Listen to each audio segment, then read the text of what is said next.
premanisme yang marak terjadi di berbagai daerah terus menjadi sorotan. Wacana merevisi Undang-Undang Nomor 17 Tahun 2013 tentang organisasi kemasyarakatan pun mencuat. Revisi untuk mempercepat pembubaran ormas yang dinilai kerap mengganggu keamanan dan ketertiban di tengah masyarakat. Tak hanya itu, aksi sweeping preman pun dilakukan serentak di berbagai daerah. Hasilnya banyak preman yang ditangkap adalah anggota ormas. Yang melakukan aksi preman, bentuknya apa? Bentuknya adalah melakukan pungutan liar. Ya, ini ada beberapa barang bukti. Ya, karcis ya yang mereka cetak sendiri. Kemudian ini ada rekapan hasil pungutan dan hasil dialog kami semua tadi dengan rekan-rekan pedagang kaki lima. Mereka dipungut oleh beberapa orang yang tidak mau mengaku dari organisasi mana, namun hasil pendalaman dari teman-teman kami dari jajaran reserse, mereka ada yang berasal dari sebuah ormas dengan inisial G, oknumnya ya. Kemudian yang kedua ada berasal dari ormas dengan inisial F, dan ada juga yang berasal dari Karang Taruna. Sementara itu, Menteri Hukum buka suara terkait premanisme berkodok ormas. Menkum tegaskan ormas yang kedapatan melanggar aturan, badan hukumnya akan dibekukan. Saya rasa arahan Presiden sudah jelas ya, bahwa badan hukumnya dibekukan, nah itu pasti disampaikan ke kami. Nanti di AHU yang akan melakukan itu. Tapi sampai saat ini kita menunggu dari Kementerian Dalam Negeri. Sementara itu, Kemendagri terus mendata ormas yang dianggap meresahkan masyarakat. Satgas Premanisme terus bergerak dan ikut mendata ormas bermasalah yang ada di Indonesia. Sejumlah sanksi menanti bagi ormas bermasalah, salah satunya penghentian dana hibah untuk ormas. Tim Liputan iNews melaporkan.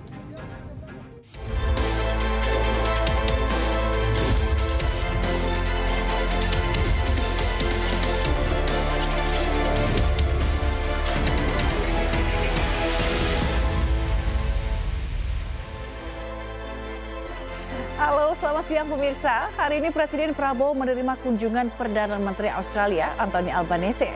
Sementara Menteri Hukum tegaskan akan menarik izin ormas yang terbukti langgar aturan. Selain informasi tadi, kami juga akan hadirkan beragam informasi menarik dan terkini terkait kebijakan hingga kegiatan para pemimpin bangsa. Bersama saya Fazilah Khairunisa, inilah pemimpin rakyat, pemimpin beraksi rakyat awasi.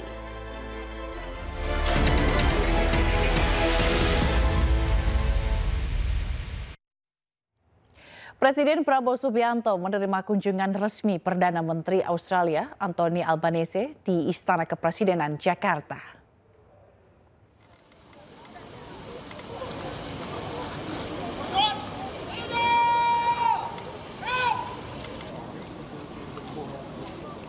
Tiba di Istana Presiden, PM Australia, Anthony Albanese langsung disambut oleh Presiden Prabowo Subianto. Presiden Prabowo dan PM Anthony kemudian berjalan bersama menuju ke mimbar sambil diiringi sambutan kenegaraan.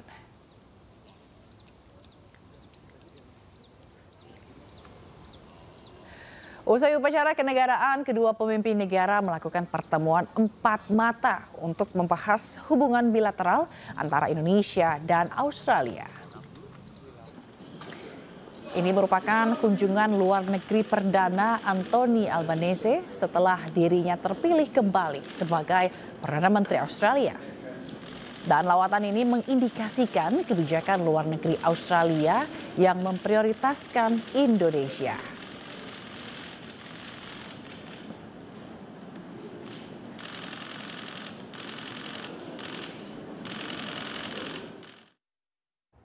Pemirsa, Menteri UMKM Maman Abdurrahman tak kuasa menahan tangisnya di depan majelis hakim. Maman hadir sebagai amicus curiae atau sahabat peradilan dalam sidang kasus yang menyeret UMKM di Banjarbaru, Kalimantan Selatan.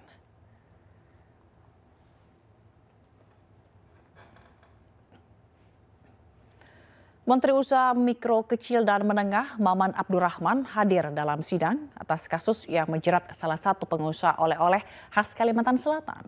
Maman hadir sebagai sahabat pengadilan atau yang biasa disebut amicus curiae. Menteri UMKM Maman Abdurrahman emosional saat menyampaikan pendapatnya di depan majelis hakim. Maman pun siap bertanggung jawab atas kasus yang menimpa UMKM. Menteri UMKM itu juga meminta majelis hakim untuk dahulukan sanksi administratif dengan menggunakan undang-undang pangan, bukan pidana. Saya Maman Abdurrahman selaku Menteri Usaha Mikro Kecil dan Menengah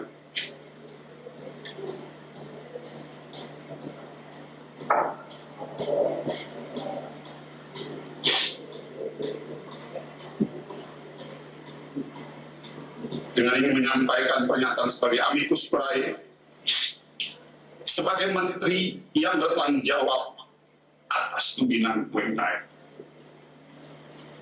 Kalau misalnya mau ditanya yang mulia, siapa yang bertanggung jawab dalam permasalahan ini? Tegas dalam forum ini disampaikan saya, bukan mereka. Lagi saya ulang.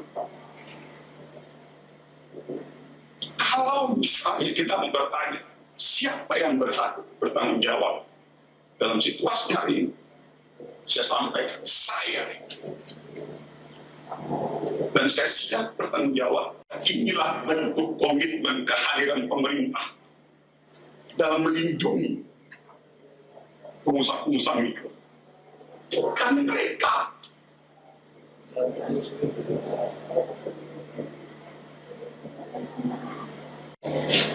Dan pengalaman sebelumnya sebagai aktivis serta anggota DPR 2 periode yang lama berkecimpung dalam advokasi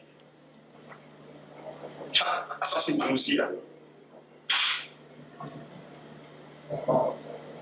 dan perlindungan hukum masyarakat sipil, saya memandang penting untuk memberikan pandangan hukum yang objektif dan proporsional dalam perkara ini.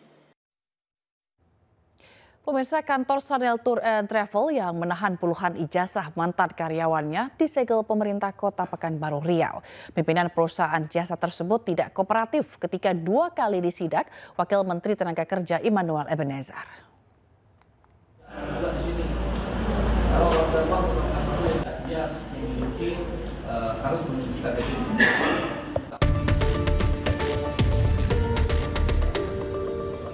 Satuan Polisi Pamung Praja pemerintah Kota Pekanbaru menyegel kantor Sanel Tour and Travel di Jalan Tuku Umar, Pekanbaru.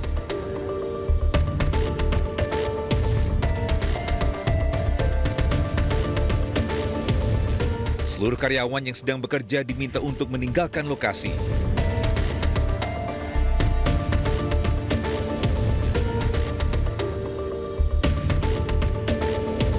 Selanjutnya, kantor tersebut dikosongkan serta dipasangi stiker peringatan.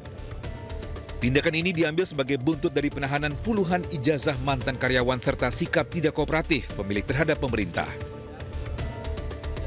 Setelah tadi kami datang, kami kumpulkan karyawannya, karyawannya tidak mengetahui keberadaan pimpinannya, kita minta umumnya mereka tidak mau, dan kemudian kita melakukan himbauan dan pengecekan terkait dengan identitas karyawan di sini.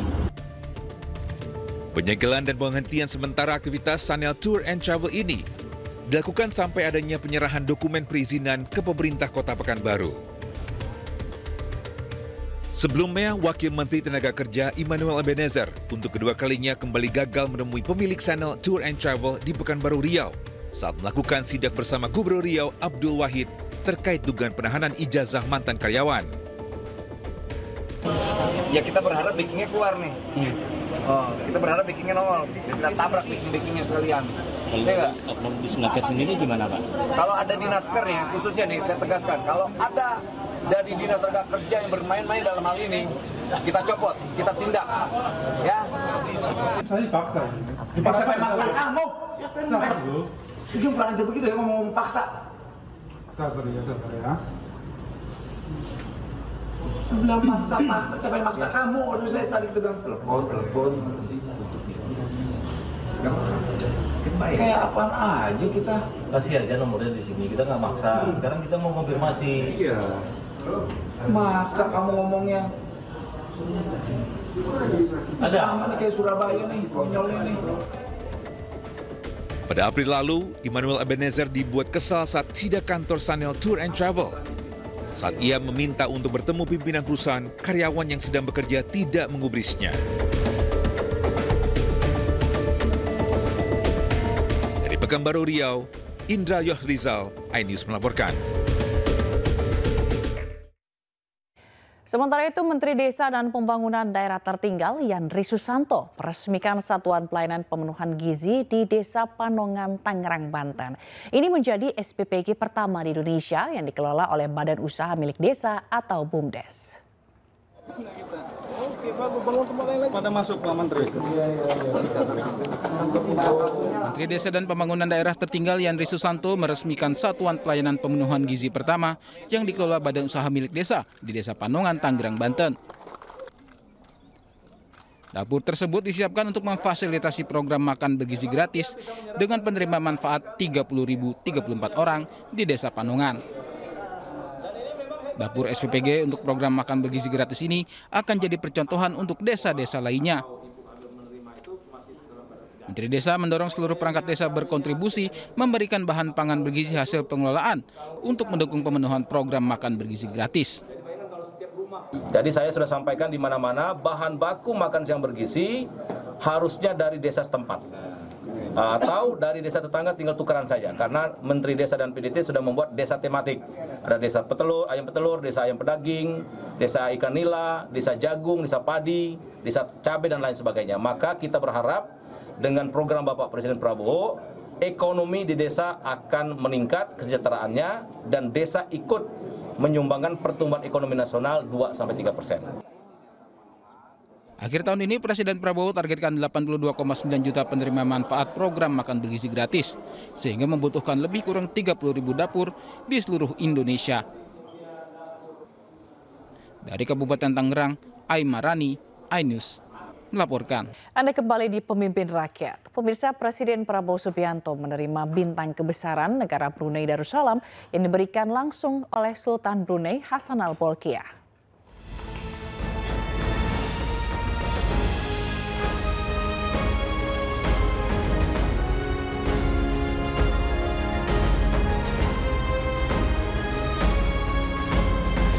Bintang kebesaran negara Brunei Darussalam, Darjah Kerabat Laila Utama yang amat dihormati, dianugerahkan langsung oleh Yang Mulia Sultan Haji Hassanal Bolkiah Muizzaddin Wadaulah kepada Presiden Prabowo Subianto. Penghargaan tertinggi ini diberikan di Istana Nurul Iman Brunei Darussalam di tengah kunjungan resmi kenegaraan Presiden Prabowo. Penghargaan ini memiliki makna sebagai penghormatan tertinggi dari Kesultanan Brunei kepada kepala negara yang dinilai berjasa dalam mempererat hubungan kerjasama dengan Brunei Darussalam. Dalam pidatonya, Presiden Prabowo berbagi cerita kedekatannya dengan Sultan Brunei.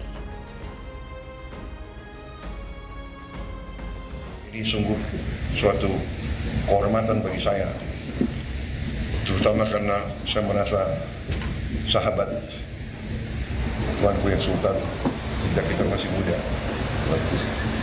Sekarang masih merasa muda.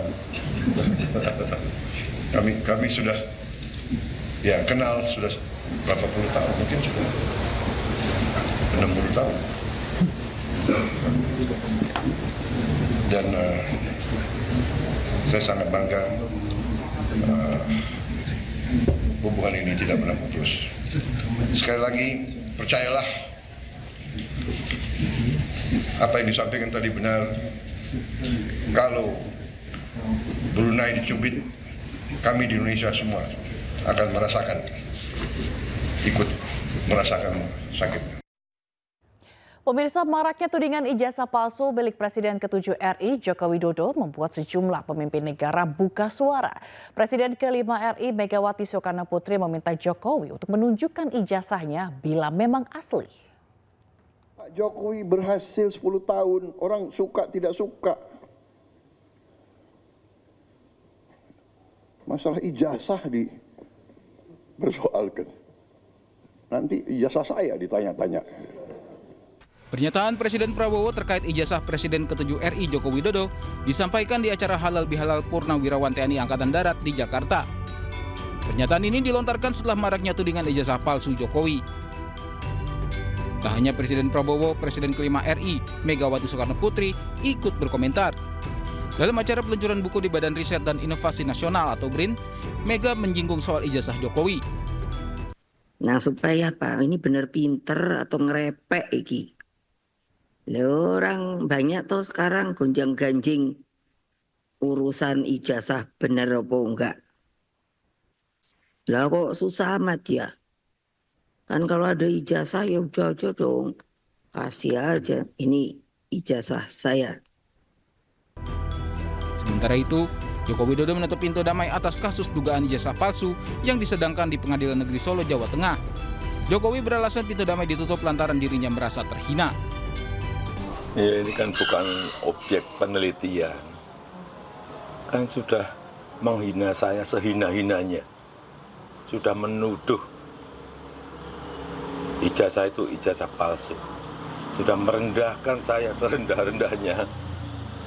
Ya nanti dibuktikan lewat proses hukum. Nanti akan kita lihat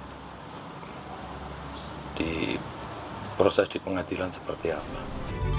Di tengah kontroversi ijazahnya yang dituding palsu, Joko Widodo mengunjungi rumah dosen pembimbing akademisnya di Fakultas Kehutanan Universitas Gadjah Mada. Keduanya berbincang selama 45 menit terkait masa-masa saat Jokowi menempuh pendidikan di UGM dulu. Tim Liputan iNews melaporkan. Sementara itu, Presiden ke-7 RI Joko Widodo bicara mengenai peluang dirinya menjadi Ketua Partai Solidaritas Indonesia. Ia mengaku masih memperhitungkan peluang kemenangan jika mendaftar maju sebagai kandidat Ketua Umum PSI. Ada yang mendoakan, ada tangga ingin Bapak jadi Ketua PSI, Pak. Ketua PSI. Ketua Umum PSI, Pak. Iya masih dalam kalkulasi. Berarti jangan sampai kalau nanti misalnya saya ikut saya kalah. Tapi sudah mendaftar Bapak? Belum, kan masih panjang sampai Juni. Saya ingat saya masih Juni. Nanti kalau misalnya mendaftar akan bersaing dengan anak sendiri Pak, Mas Kaisang? Ya nggak tahu. Kalau saya mendaftar mungkin yang lain nggak mendaftar mungkin. Melihat peluangnya seperti apa Pak? Ya belum tahu karena ini kan yang saya tahu katanya mau pakai e-voting, one man one vote. Seluruh anggota diberi hak untuk memilih. Yang sulit di situ. Menanggapi ada partai yang mau menerapkan sistem itu gimana Pak? Ya bagus, saya kira ini kan era digital ini kalau misalnya pemilihan ketua dengan e-voting melibatkan seluruh anggota, artinya ada kepemilikan terhadap partai itu betul-betul di seluruh anggota. Saya kira bagus. Terima kasih masih bersama kami. Pemirsa, Menteri Kesehatan Republik Indonesia Budi Gunadi Sadikin mengingatkan masyarakat untuk hidup sehat. Menkes tak segan-segan mengingatkan pria obesitas berumur pendek. Hari Gubernur dan Wakil Gubernur DKI Jakarta. Kesehatan warga Jakarta atau pasukan putih. Menteri Kesehatan Budi Gunadi Sadikin kembali menjadi sorotan. Kali ini Menkes menyebut pria ukuran celana jeans 33 hingga 34 akan cepat meninggal dunia lantaran diduga mengalami masalah obesitas. Menkes pun menyoroti akan bahaya penyakit diabetes dan darah tinggi. Menkes juga menjelaskan bahwa rata-rata usia hidup orang Indonesia mencapai 74 tahun, namun usia sehat hanya mencapai 62 tahun. Penjelasan dari Bapak Gubernur DKI Jakarta, pokoknya laki-laki kalau beli celana jeans masih di atas 32, 33 itu ukurannya berapa? Celana jeans 34, 33 udah pasti lebih. Itu menghadap Allahnya lebih cepat dibandingkan yang celana jeansnya 32. Saya bukannya body shaming, tapi memang harusnya begitu. Nggak boleh darah tinggi. Kalau darah tinggi jangan sok aksi. 120, 80 tekanan darah. Kalau tinggi itu gampang ke puskesmas cek dikasih obat gratis. Nggak boleh gulanya tinggi. Nggak boleh di atas 200. Kalau di atas 200 puskesmas dikasih obat gratis. Tapi jangan didiemin. Kalau darah tinggi gula didiemin, kena ginjal, kena stroke, kena jantung, wafatnya cepat 60 tahun menghadap Allah. Indonesia kembali menyatakan dukungan untuk kemerdekaan Palestina. Tak hanya itu, Presiden Prabowo juga meminta pemimpin negara Islam untuk bersatu mendorong kemerdekaan Palestina. Dan informasi ini sekaligus menutup Pemimpin Rakyat hari ini. Temukan informasi-informasi terbaru lainnya di www.inews.id. Saya Fazilah Kairisa dan kerabat kerja yang bertugas pamit undur diri. Pemimpin Rakyat, pemimpin beraksi, rakyat awasi. Terima kasih dan sampai jumpa.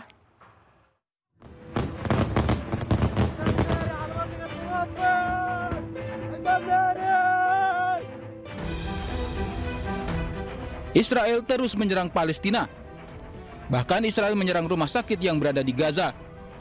Israel beralasan pusat komando dan kontrol milik Hamas berada di bawah rumah sakit. Akibat serangan ini 2 orang meninggal dunia, 1 diantaranya adalah jurnalis foto. Sementara itu dalam pidatonya di konferensi pers Persatuan Negara Anggota Organisasi Kerjasama Islam atau OKI, Presiden Prabowo Subianto menegaskan tidak akan berhenti memperjuangkan kemerdekaan Palestina. Presiden juga mengajak negara Islam untuk bersatu. Sudah tiba waktu. Jangan kita sekedar berdiskusi. Jangan menyusun resolusi lagi. Rakyat Palestina terlalu lama menjadi korban. Rakyat Palestina membutuhkan suatu keberpihakan, suatu tindakan yang nyata.